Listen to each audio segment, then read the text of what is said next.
So now we are in lesson 1.3. The first part, direct proof, is for SL and HL, and the two parts for proving by contradiction and proving by induction is for just HL. I'll start with the direct proofs. Sure, we're gonna do more application in the class. So let's do an example.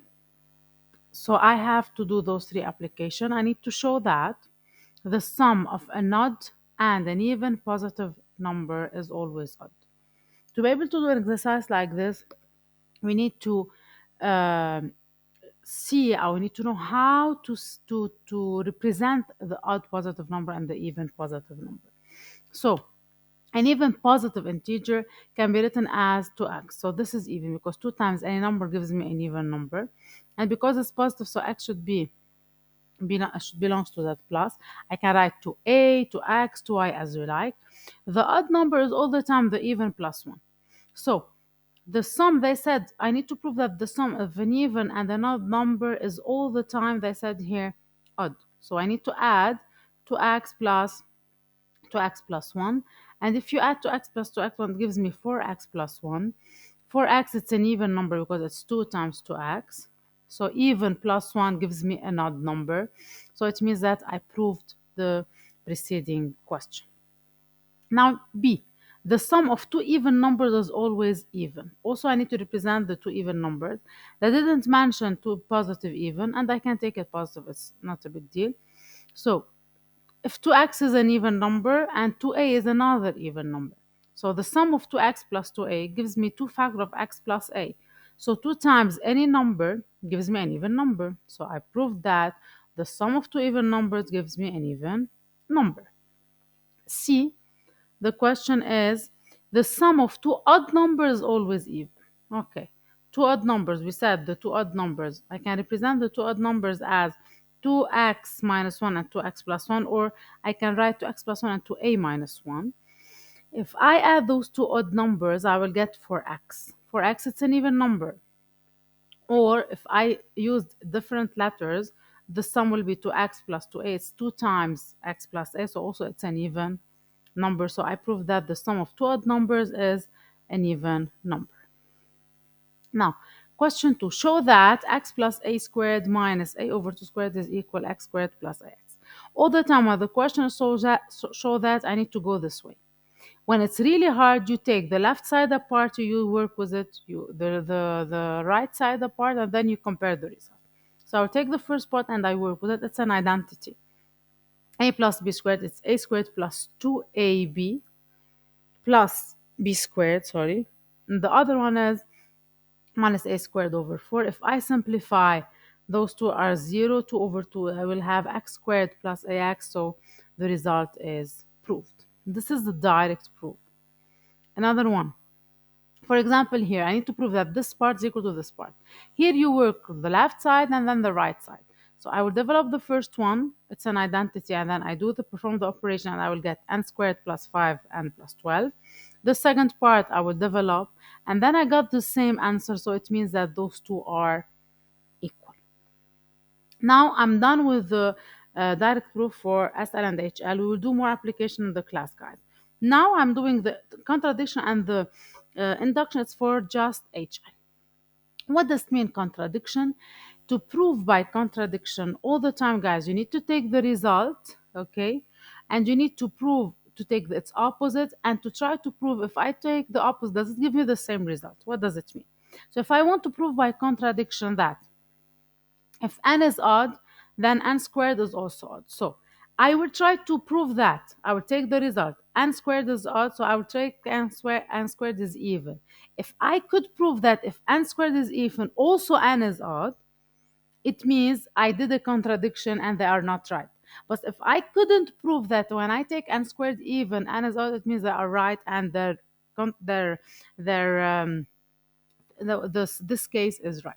So I will try to prove that if n squared is even, so I just I take the opposite of the result, I can have an odd. So that's why this way it means you are telling them you're wrong. You are trying to find a contradiction for their for this result. You are telling them no, I cannot. I can find n squared even, but n is still odd. Or for n odd, also n squared can be even. So I will start with N squared is even. When n squared is even, it means you can write n squared as 2 times a number. So n squared is 2k. And what is n squared? N squared means n times n. It means n times n is also, it means the product is even. 2k is even. N times n cannot be odd because the multiplication of when the result is even, it means the two numbers are even. So it means n is even and it cannot be odd. Odd times odd doesn't gives me even. Odd times odd gives me an odd number. So it means that I couldn't prove when n squared is even, n is odd. So it's a contradiction with what I did. I couldn't prove it. It means what they said is right. It means that when n is odd, n squared is also odd. I'll do another example, guys. Don't worry. So here they said I need to prove that if n squared is even, n is even. So what I need to try to prove? I will take n odd and I will try to reach that if n is odd, n squared is even. If I couldn't, I will try to prove that.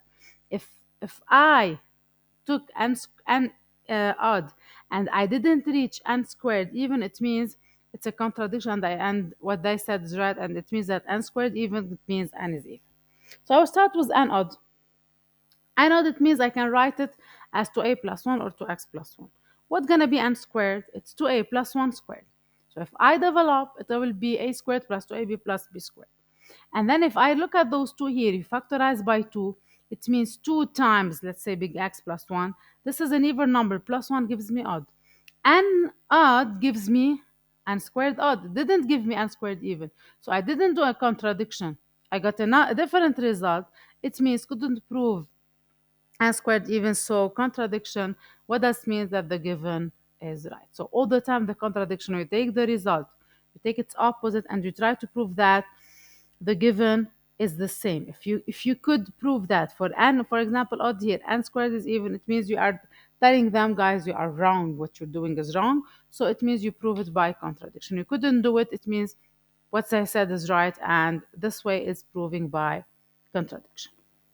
Now I want to, guys, again, we will do more application for contradiction in the class, so don't be really scared and worried about that. Now, what does it mean proving by induction?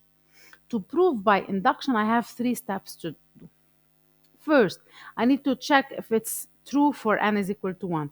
It means I need to check so what they gave me is true for n is equal to 1. If it's true, I move to the second step. I will assume, we call it an assumption. I will assume that what's given is true. And I will try to prove it for n plus 1. The induction, it's like, guys, you have the domino. When you are playing the domino here and you want all the domino to fall down, okay? How are you going to prove that the domino, for example, number 9 fell down? If you prove that the domino number 1 fell down and the domino number 10 also fell down, what does it mean? All the preceding, they fell down. It means domino number 9 fell down. It's the same idea for the induction. So I'm trying to check if it's true for the first term. I'm trying to check if it's true for the term that comes after what I want to prove. It's true for the first, and for one extra, it means it's proved for the number of terms that I need to prove. So if I didn't use, be careful, the assumption to prove it, it means I didn't prove by induction, and this is wrong. Sometimes you can do a direct proof to prove this what's given, but they will not count it right because you need to prove it by induction. So let's do 2 examples. Prove by induction that 1 plus 2 plus 3 plus till n minus 1 n is equal to n squared. First, I need to try for n equal to 1. So if I replace n by 1, I will have here 1. It's 0 plus 0. The answer is what? 1 squared. It's true 1 is equal to 1. It's true. So it's true for n equal to 1. So I will say, okay, assumption, I will consider that this is true. So I will consider that what's given is true, that 1 plus 2 plus 3 plus n minus 1 plus n is true. And I want to prove it for n plus 1. What does it mean? It means I will replace n by n plus 1. So this one going to be n plus 1. If I put n plus 1 here, it's going to be n plus 1. So here it's n, here it's n. And then before we're going to be n minus 1. And that's it. So I need to prove that this one is equal to n plus 1 squared. I will start with this one and I need to reach that it's equal to n plus 1 squared. So if I look at this one, I need to see the assumption here. What is the assumption? The assumption is this part combined with this part. The assumption, because the assumption it starts from 1 n to n, then it starts n minus 1 to 1. So this is the assumption here. And the assumption gives me that this part is equal n squared. And then I still have n squared plus n plus 1 plus n. When you add those together, you will have n squared plus 2n plus 1. And this is an identity. This is a squared plus 2ab plus b squared. So this is n plus 1 squared. So did I prove it, yes or no?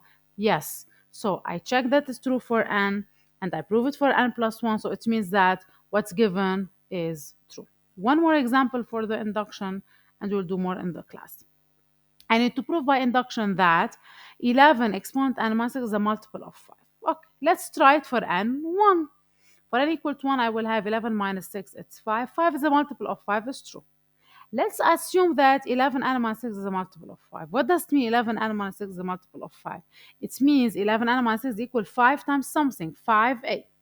And I need to prove that 11n plus 1 minus 6 is also a multiple of 5. So it means I need to reach that it's equal to 5 times something. So I will start with 11n plus 1 minus 6. And I need to see the assumption here. To be able to see the assumption, I need 11n. So I will decompose 11n plus 1, 11n times 11 minus 6. And then instead of 11n, I will use the assumption here. 11n, it means it's equal 5a plus 6. So instead of 11n, what I will write? 5a plus 6 times 11 minus 6. Then I will develop.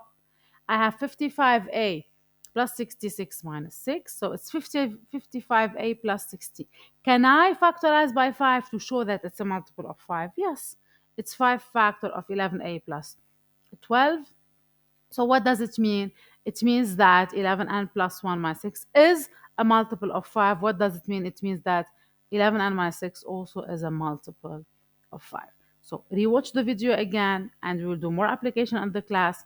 That's it. It's very easy, the induction and the contradiction. And see you next time in another video.